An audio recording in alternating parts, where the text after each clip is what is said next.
ഉൽപ്പത്തിയുടെ പുസ്തകം 21-ാം അധ്യായത്തിൽ ഒരു കുഞ്ഞിൻ്റെ നിലവിളിയെ കേൾക്കുന്ന ഒരു പശ്ചാത്തലമാണ്.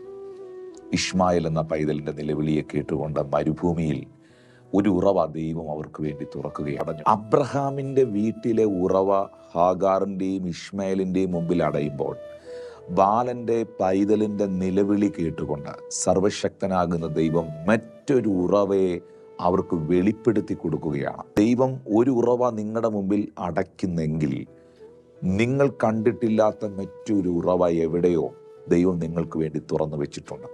ഈ സന്ദേശത്തിലൂടെ കർത്താവ് നിങ്ങളോട് പറയുന്നു, നിങ്ങൾ വിചാരിച്ചിട്ടില്ലാത്ത, നിങ്ങളുടെ ചിന്തയിൽ പോലും വന്നിട്ടില്ലാത്ത മറ്റൊരു സോഴ്സ്, മറ്റൊരു വഴി, മറ്റൊരു വാതിൽ നിങ്ങളുടെ പ്രാർത്ഥനയുടെ നിലവിളിയുടെ മറുപടിയായി ദൈവം തുറന്നു വെച്ചിട്ടുണ്ട്. ഇന്ന് ഈ സന്ദേശം കേൾക്കുന്ന നിങ്ങളോട് പരിശുദ്ധാത്മ പറയുന്നു, കണ്ണുനീർ വാർത്തവനൻ കാര്യം നടത്തി